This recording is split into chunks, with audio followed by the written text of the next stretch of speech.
seguinte, pessoal.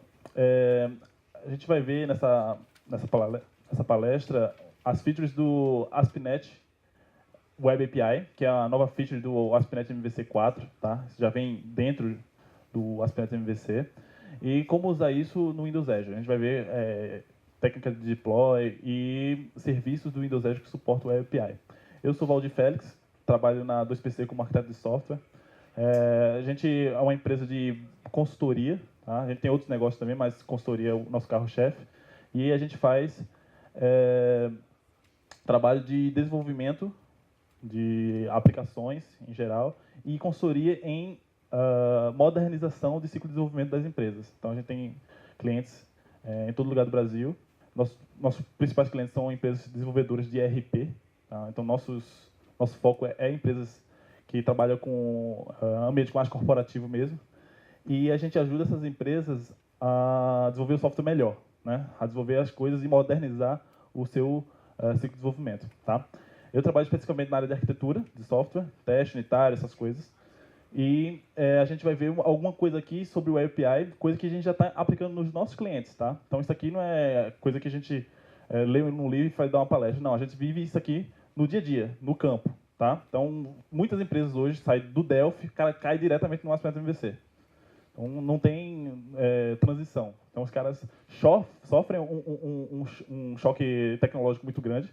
Existe um gap de conhecimento, o cara não sabe HTML, o cara não sabe JavaScript, o cara não sabe como o HTTP funciona. Então, é um choque tecnológico muito grande mesmo. Então, a gente ajuda a amortizar esse impacto, tirando esse gap aí e dando à empresa vários anos de experiência em pouco tempo. Tá? Então, começando aqui, o que é o Web API, né? O Web API, ele é um serviço REST, tá? Implementado em cima do ASP.NET MVC, beleza?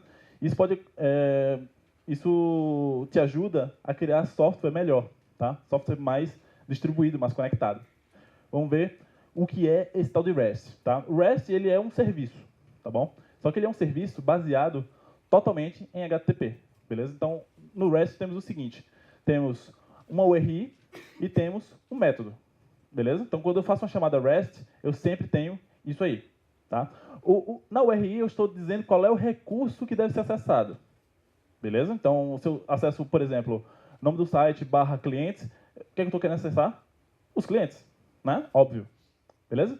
Então, com o serviço REST, eu consigo dar a resposta de uma chamada a uma URL, por exemplo, em vários formatos. Então, ali eu tenho o formato 1, 2, 3 e 4. Poderia ter vários. Tá? Os formatos padrão de mercado hoje são 2, XML, que é bem conhecido de todo mundo, né? E JSON, que é um padrão que vem junto com o JavaScript. Beleza? Esse padrão que vem junto com o JavaScript, ele é bastante leve. Tá? Ele, ele é bem reduzido. Ele é um padrão, uma notação bastante reduzida. E o que tem dado a ele grande notoriedade no mercado. O cara precisa de velocidade, o cara precisa de poucos dados sendo transferidos, porque tudo é caro, tudo é cobrado. Então, quanto mais leve, quanto mais rápido for a resposta, melhor. Tá? Fora isso, eu tenho sempre uma URL. Sim, beleza. Eu já sei que eu vou acessar os clientes pelo / clientes. Mas como é que eu vou inserir um cliente, fazer um get no cliente, dar um update e excluir aquele cliente? Tá? Então, isso vai ser feito a partir de métodos, que são esses aqui. Tá? Get, post, put, delete. Isso aqui são nada mais do que verbos HTTP. Beleza? Então, qualquer browser ele consegue fazer isso aqui. Qualquer dispositivo que acessa a internet consegue se conectar a partir da internet usando o quê? HTTP, claro, e consegue fazer todos esses métodos aqui. Então, eu vou requisitar um cliente usando o get, eu vou recuperar o cliente. Se eu faço um post, eu estou jogando dado para ele, ou seja, eu estou inserindo um cliente. Se eu faço um put, por padrão, o put serve como update. Então, eu vou dar um ID do cliente e as alterações que vão nele. Então, você vai atualizar aquele registro. Tudo a partir de uma única URL. Beleza? O delete funciona igual. Ok? Então, o REST é bastante simples. Tá? Ele é feito para ser simples mesmo e ele usa o HTTP em todo momento. Então, ele é um serviço que ele conversa com o HTTP, ele usa o HTTP como base. Tá? O que faz com que ele seja bastante escalável, porque o HTTP ele foi feito para ser escalável. Então, para que eu vou desenvolver uma outra coisa se eu já tenho o HTTP que funciona perfeitamente para mim? Então, a internet só é internet hoje em dia por conta do HTTP, que é leve, que é desacoplado, que é fácil de escalar. Tá? Senão a gente não teria a internet como ela é hoje. Beleza? Então, visto isso, a gente tem o porquê do Web API. Né? Por que eu vou utilizar o REST? Tá? O REST tem uma forte interoperabilidade, porque, como eu falei, qualquer coisa que acessa a internet consegue acessar, usar HTTP. Consegue dar um post, um delete, um put, um get. E isso é muito fácil. Qualquer dispositivo consegue. Não é um SDK, não é um web service. Eu não estou usando um WCF, que com Java não se comunica. Não é assim. Então, se eu estou num dispositivo móvel, no Android, por exemplo, posso fazer uma requisição HTTP, montar o cabeçalho HTTP e mandar a requisição. E o serviço vai funcionar perfeitamente. Assim com Python, com PHP, com qualquer linguagem. Afinal de contas, é HTTP puro e simples. Beleza? Então, a interoperabilidade é muito fácil. Fácil escalabilidade. Porque usa HTTP por baixo, o HTTP já é escalável. E com isso, eu ganho bastante performance e facilidade de crescer a aplicação. Beleza? Então, à medida que eu vou crescendo serviços, por exemplo, eu estou usando SOAP, o cara vai ficar com um envelope de SOAP do tamanho de um trem. Certo? O que acontece? Começa a ficar lento e onerar o desempenho da aplicação. Estou trocando muita mensagem, etc. Com HTTP, isso é mais difícil de acontecer, porque as mensagens são bastante reduzidas. É um request só. E a coisa está sendo feita. Abraça completamente o HTTP, isso eu já falei, e é simples de ser implementado e muito leve. Então, o API ele é simples, tá? Não pense que ele é difícil, ele é um paradigma um pouco diferente do que vocês estão acostumados. A gente vai ver como é que funciona. Mas ele é muito simples. Ele é mais simples, inclusive, do que desenvolver controllers para o MVC. É mais simples, inclusive. Tá? E ele é muito leve. O que mais? Então, com isso, eu consigo ter aqui o meu serviço. Tá? Eu representei isso aqui com a nuvem. Beleza? E entregar conteúdo para diversos dispositivos. Tudo que eu quero hoje em dia, né? Todo usuário tem um smartphone conectado à internet, tem um tablet, quer acessar a mesma aplicação pelo browser, quer utilizar a aplicação no Opera, no Safari, no Chrome, no Internet Explorer, e até, às vezes, na TV. O cara tem um aplicativo de TV digital e quer acessar, porque lá dentro da TV tem um browser também. Então, como é que eu consigo acessar isso? Né? Desenvolver uma API é muito importante para conseguir escalar. Empresas como essas aqui começaram a implementar API há muito tempo. Tá? Então, isso aqui é um dado de uso de serviços REST durante o tempo. Tá? eBay foi o pioneiro. Em 2000, começou a implementar esse tipo de serviço. Tá? Em 2002, a Amazon começou. Salesforce, em 2003. Daí para frente, muitas empresas começaram a desenvolver APIs. Tá? Então, Skype, Google, Flickr, Yahoo, em 2005 tiveram 105 APIs novas. E esse número foi crescendo ano a ano. Esse último dado que a gente tem aqui é de 2010. E olha quantas APIs temos implementadas. Isso as públicas. Tá? Então, é um diferencial de mercado? Sim. Imagina, você tem um aplicativo, tá, que roda na web, roda na nuvem e gera dados o tempo todo. Você abre a API para terceiros desenvolver aplicativos para você. Certo? O Twitter é o Twitter por conta disso. Já notaram que muitos dispositivos móveis, o melhor cliente de Twitter não foi o Twitter que desenvolveu? Mas o Twitter está lá. É o mesmo Twitter. Então, o usuário do Twitter está presente no dispositivo móvel e ele tem opções de escolha porque tem N clientes. Por quê? Porque tem o Web API. Se não tivesse, ele não faria isso. Mesma coisa acontece com o Facebook, mesma coisa com o Flickr. Esses grandes serviços sempre têm um API por trás. Tá? Como é que eu escalo isso? O Windows Azure. Beleza? Só o Windows Azure? Não. Uma plataforma de cloud computing. Hoje aqui a gente vai focar em Windows Azure, tá? E a integração dele com o Visual Studio. Beleza? Então, eu consigo fazer com que, por exemplo, um serviço meu vire um Twitter da vida, que tem milhares ou milhões de requisições por segundo. Beleza? E isso tem que ser suportado. Beleza? Eu não posso deixar o meu smartphone balear porque o serviço está fora. E acontece, muitas vezes. Os caras têm um know-how muito grande em entregar esse tipo de experiência. Tá? A IP deles funciona muito bem. E mesmo assim, às vezes capota, né? Às vezes cai. Por quê? Porque é muito difícil escalar num cenário muito grande. E a nuvem está aí para ajudar a gente nesse sentido. Tá? Muita gente usa o Web API em plataformas da nuvem, como a Amazon, como a Azure, etc. No Windows Azure a gente tem algumas opções. Tá? Os novos serviços do Azure tem alguns que facilitam essa implementação. A gente tem Virtual Machines, que faz com que o Azure seja um IaaS, uma infraestrutura as a service. Você tem serviço de Big Data, onde não está disponível ainda para o público, mas está sendo desenvolvido e está em fase de teste Hadoop dentro do Azure. Tem o Cloud Service, que já é um serviço antigo, que você consegue criar máquinas virtuais, instanciá-las em tempo de execução e à medida que você for escalando o seu serviço, ele ser detectado automaticamente, você cria novas instâncias e escalar o seu serviço de forma contínua. Tá? Então, não preciso comprar mais um servidor. Eu vou lá, dou um clique e aquilo ali sobe para mim. Ou então, programaticamente, ele detecta que o processamento está muito alto, chegou em 90%, por exemplo, e ele instancia mais uma máquina para dar mais vazão ao serviço. Tá? Media Service, que vai entregar serviço de streaming, tá? Isso aqui é novo também. E o grande destaque aqui de hoje é o Websites. Tá?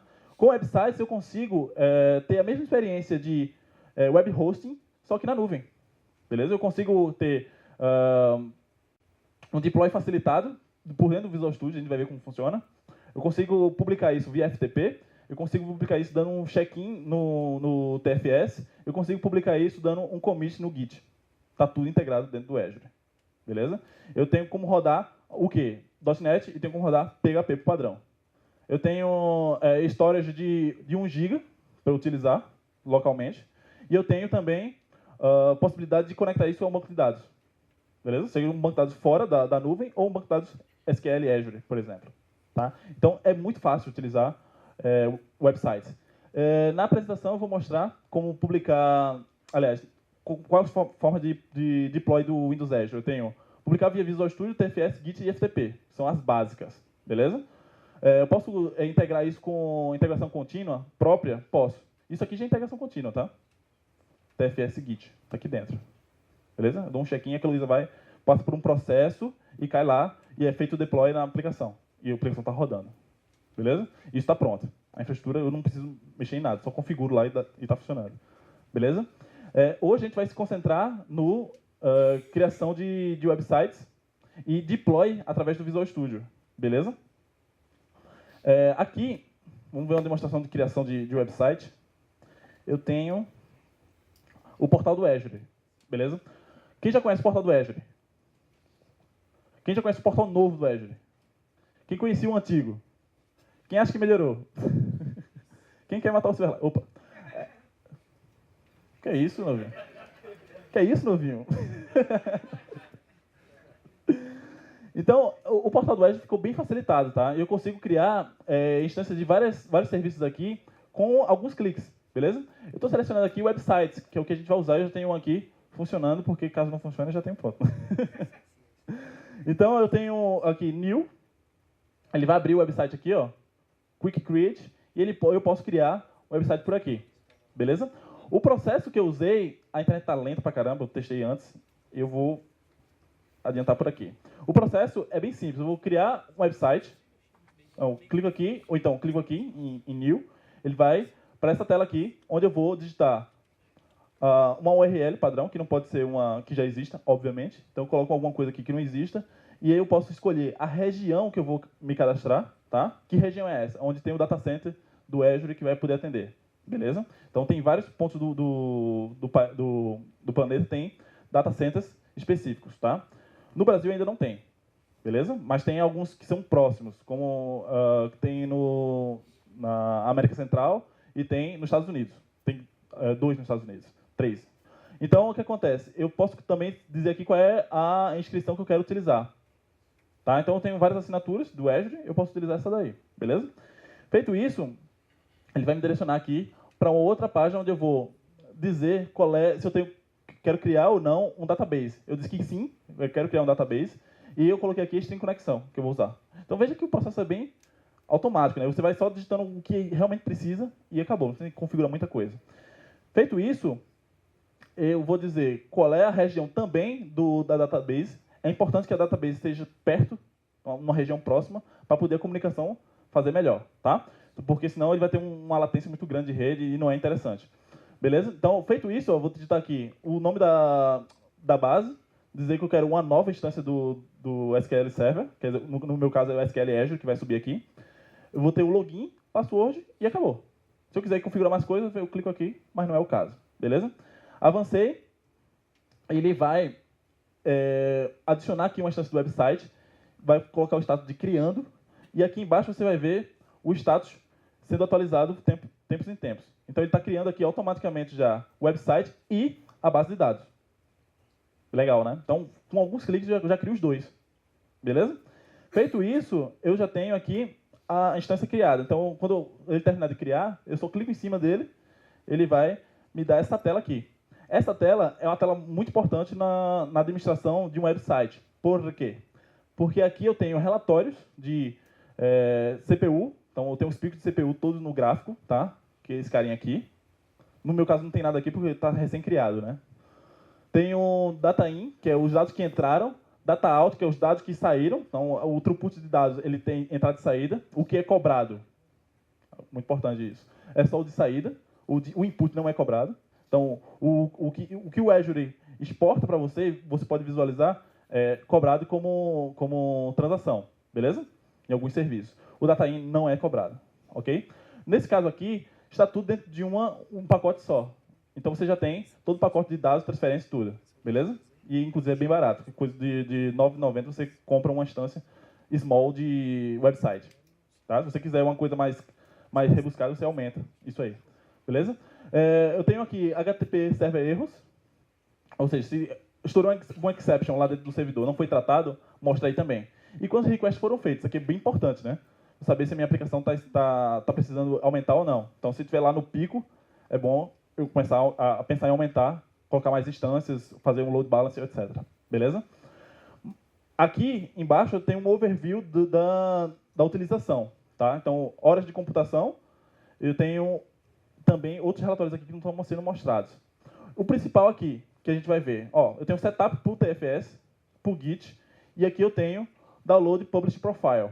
Esse download publish profile, ele me dá um arquivo de configuração para eu usar no Visual Studio, para eu poder fazer o deploy através do Visual Studio. Legal? Então eu não preciso configurar o Visual Studio para fazer isso. Ele me dá o arquivo e eu importo. Acabou. Vai funcionar. Beleza? Como é que funciona isso? Então vamos ver aqui. Como a gente faz o deploy no website, recuperando dados com múltiplos formatos, realizando o CRUD básico com o Web API e consultando via OData. Quem já ouviu falar de OData? Pouca gente, né? OData é um protocolo de comunicação de dados, tá? Ou seja, eu consigo consultar dados com facilidade, beleza? Então eu consigo fazer consultas, como eu faço em SQL, por exemplo, colocando filtros a partir de uma URL. Eu vou mostrar como é que funciona, vai ficar mais claro isso aí. Beleza?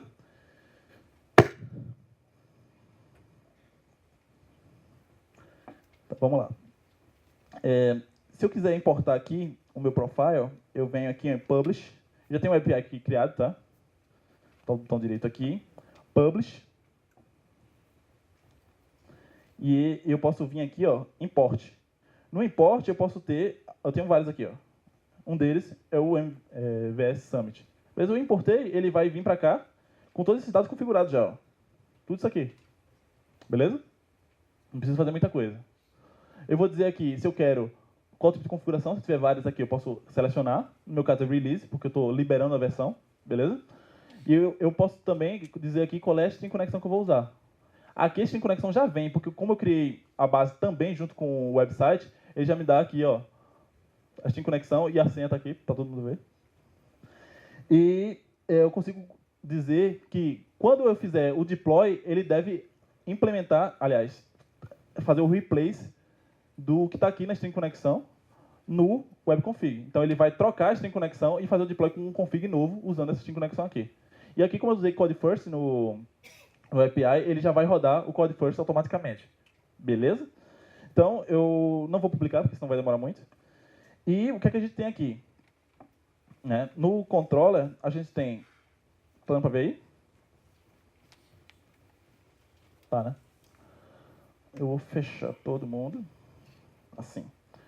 Notem que eu gerei automaticamente esse controller, tá? Eu gerei a partir do template scaffold.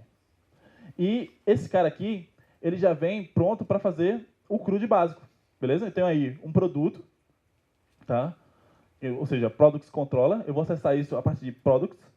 E eu tenho Get, get. Esse get aqui vai recuperar um, esse get aqui vai recuperar vários, tá? Esse aqui, put, o que é put? É um update. Tá? Então, quando eu fizer um update, eu vou ter que mandar um ID e eu tenho que mandar um produto no corpo da mensagem. Beleza? Como se fosse um formulário, que eu estivesse submetendo um formulário. Aqui o post é exatamente uma submissão do formulário. Não tem um ID porque eu estou criando um novo, óbvio. E aqui eu tenho o delete, que eu passo só o ID e ele vai deletar aquele cara. Beleza? Então é bem simples, né? Notem que ele é, inclusive, mais fácil de se implementar do que uma página com ASP.NET MVC. Beleza? Porque eu não tenho view, não tenho essas coisas. Beleza? Então aqui eu vou retornar uma lista de produtos. Beleza. DB products as queryable. Acabou. Não preciso de mais nada. Beleza? Get. Aqui eu vou dar um find pelo ID. Se for nulo, eu vou dar um response dizendo que o cara não existe. Ou seja, HTTP status code not found. Ou seja, vai dar um HTTP 404 para o cara. Porque isso não existe. Fala aí. Não. Por quê? Para facilitar ainda mais a vida do programador, a Microsoft fez o seguinte. O get aqui é padrão. Tá? Então eu tenho uma convenção no ASP.NET MVC e no API, dizendo que o que for get é do verbo get. Né? Faz sentido. O que for put é do verbo put. Tá? O que for post é do verbo post. E o que for delete é do verbo delete. Então não precisa especificar. Beleza? Eu posso especificar também? Posso. Eu posso chegar aqui e dizer aqui, ó. Accept verbs get. Então ele vai funcionar com put e com get. Mas o meu URL vai ficar product, não vou ter nem. Não, é sempre o mesmo URL, porque você está se referindo a sempre à mesma entidade. Beleza? O serviço REST funciona assim. Você tem entidades de dados. Quem é que identifica isso? O RI. Tá? Que é Unified Resource Identificator. Ou seja, ele é o identificador geral daquilo ali. Eu quero produto, barra product. Eu quero cliente, barra cliente. Beleza? Então o que acontece? Eu tenho aqui toda a implementação. Aqui, se eu quiser, ele valida o model state, vê se está válido certinho, coloca ele para estado modificado e dá um save changes. É só isso. Tá? Eu não preciso de muita coisa. Tá? É bastante simples mesmo. Vamos fazer um exemplo aqui. Eu vou requisitar a URL. Deixa eu abrir aqui, ver se a internet ajuda.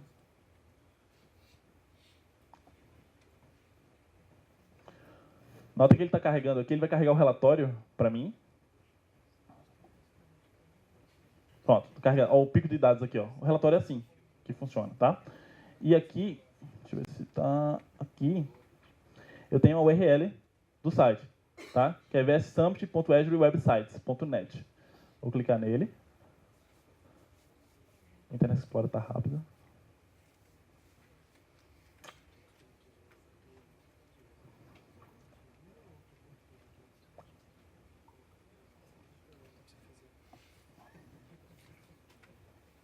Vamos usar outro browser, né?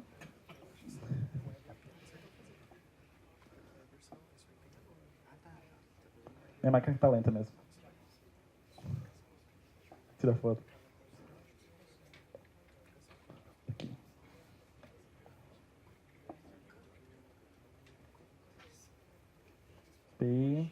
Products. Tá até aqui. Beleza? Quando eu fizer isso, ele vai recuperar os dados a partir da URL, beleza? Ele vai recuperar os dados, sim, beleza, recuperou os dados. Mas que formato é esse? XML. Por quê?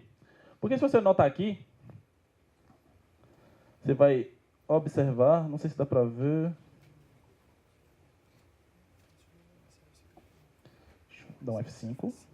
Ó, o get, ele tem aqui aqui, accept. Dentro do accept dele tem aqui, ó, text HTML, application barra XHTML mais XML, application barra XML. Ou seja, eu posso aceitar qualquer tipo desses formatos aqui. Beleza? Qual é o formato que ele entende? Ele tem XML, beleza, devolve XML. Beleza? É assim que funciona. Ok? Tá, beleza. Então, se eu quiser fazer uma requisição via JSON, como é que eu faço? Eu vou usar uma ferramenta aqui chamada Fiddler. Não sei se alguém conhece Fiddler? Conhece? Boa. uma ferramenta muito boa para fazer esse tipo de requisição. Tá? Então aqui eu vou... copiei só a URL para cá, tá? E vou colocar aqui, ó, content type. Eu podia botar accept também, tá? Ele aceita os dois. Application JSON.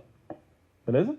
Quando eu der um get aqui, mandar executar, ele vai me devolver aqui, ó, um outro formato, só que veio JSON. Aqui. Beleza?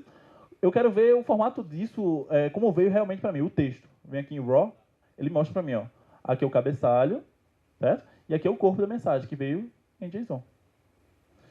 Nota que essa API, ela só retorna produtos relacionados a Coca-Cola, né? Coca-Cola em lata, Coca-Cola 2 litros, Coca-Cola 1 litro. Cara meio viciado em Coca-Cola.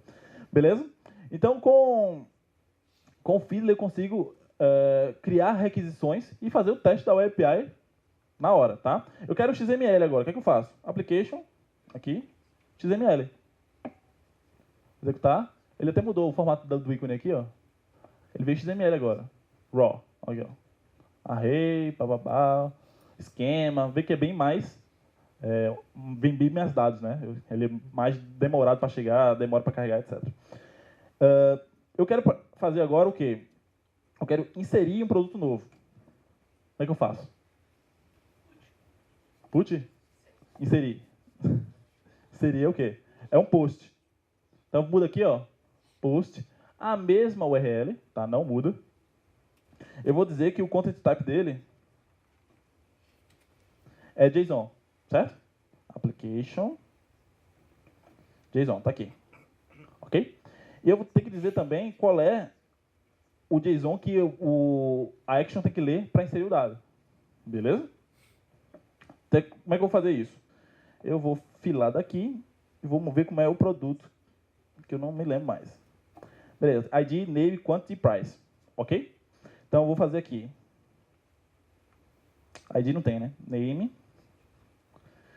Botar Pepsi. Você nem escrever Pepsi. Price.